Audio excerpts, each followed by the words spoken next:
Oke, tadi kita sudah belajar bahasa Indonesia ya. Kita sekarang ke IPA, mengamati siklus hidup makhluk hidup.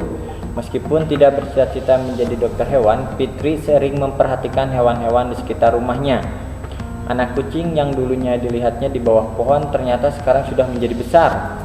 Sama seperti makhluk hidup lainnya, kucing juga mengalami pertumbuhan dan perkembangan. Pertumbuhan adalah perubahan bentuk tubuh karena adanya pertambahan tinggi dan bobot tubuh. Perkembangan adalah proses pematangan fungsi alat tubuh seperti alat perkembangbiakan, kemampuan gerak, kemampuan berbicara, dan kemampuan berpikir. Pertumbuhan dan perkembangan terjadi selama siklus hidup makhluk hidup. Perhatikan siklus hidup kucing di samping. Sebutkan perubahan-perubahan yang terjadi pada tubuh kucing tersebut mulai dari anak kucing hingga menjadi kucing dewasa. Di sini ada siklus hidup kucing ya. Pertumbuhannya udah jelas ya, dari kecil terus menjadi sedikit besar, kemudian besar. Ini ringan, sedang, beratnya kemudian menjadi lebih berat karena sudah menjadi kucing dewasa. Perkembangannya apa? Perkembangannya dari anak kucing yang tadinya hanya kurang peka ya, lihat mangsanya, terus belajar di kucing muda juga.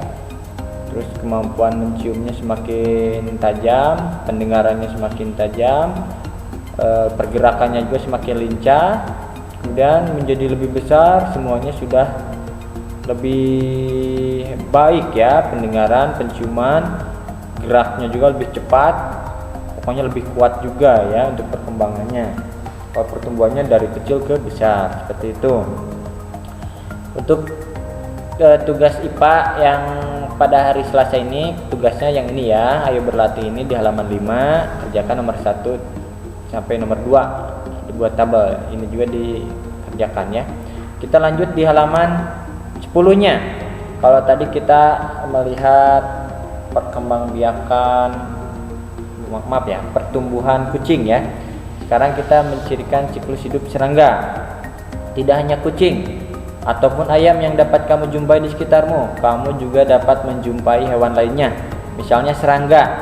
Serangga juga memiliki siklus hidup. Contoh serangga yaitu kupu-kupu dan belalang. Perhatikan siklus hidup kupu-kupu dan belalang berikut. Coba di sini kita lihat siklus hidup kupu-kupu dulu ya. Kita lihat dari telur. Dari telur menjadi ulat.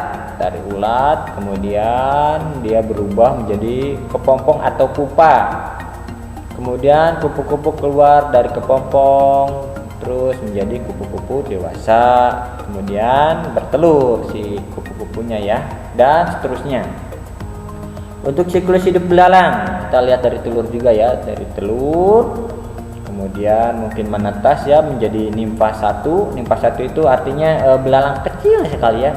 Kalau orang mah namanya jadi dede bayi ya. Kemudian berubah menjadi nimfa 2. Kalau kucing tadi agak kucing muda ya, ini nimfa 2 lebih besar sedikit daripada nimfa 1.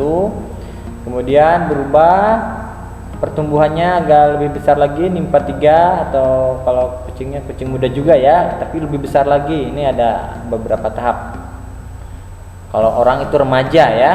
Kemudian setelah menjadi nimfa 3 atau belalang kecil atau belalang muda ya, kemudian menjadi belalang dewasa. Kemudian belalang dewasa bertelur dan seterusnya. Pertumbuhannya udah jelas dari kecil, dari telur ke besar ya. Kupu-kupu juga sama. Perkembangannya ya semakin dan lebih bisa memangsa makanannya sendiri, mencari makanan sendiri ya. Dia lebih kuat juga. Tampak pada siklus hidup tersebut kedua serangga mengalami perubahan bentuk. Perubahan bentuk tubuh ini dinamakan metamorfosis. Apakah perbedaan dari kedua siklus hidup serangga tersebut? Siklus hidup kupu-kupu mengalami tahap pupa, sedangkan belalang tidak mengalami tahap pupa. Tahap pupa inilah yang membedakan metamorfosis yang dialami kupu-kupu dan belalang. Metamorfosis yang mengalami tahap pupa seperti pada kupu-kupu disebut metamorfosis sempurna.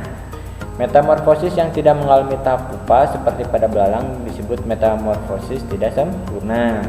Jadi metamorfosis atau perubahan bentuk tubuh ini pertumbuhan ya, atau pertumbuhannya atau metamorfosis bagi serangga ini yang membedakannya di tahap pupa ini. Siklus hidup kupu-kupu mengalami pupa disebut metamorfosis sempurna, sedangkan siklus hidup belalang tidak mengalami tahap pupa ini, jadi disebutnya metamorfosis tidak sempurna. Seperti itu untuk IPA ya, tugasnya kalian mengerjakan yang tadi, yang ayo berlatih di halaman 5 saja, yang ini tidak usah dikerjakan. Oke, udah jelas ya. Terima kasih, selamat pagi.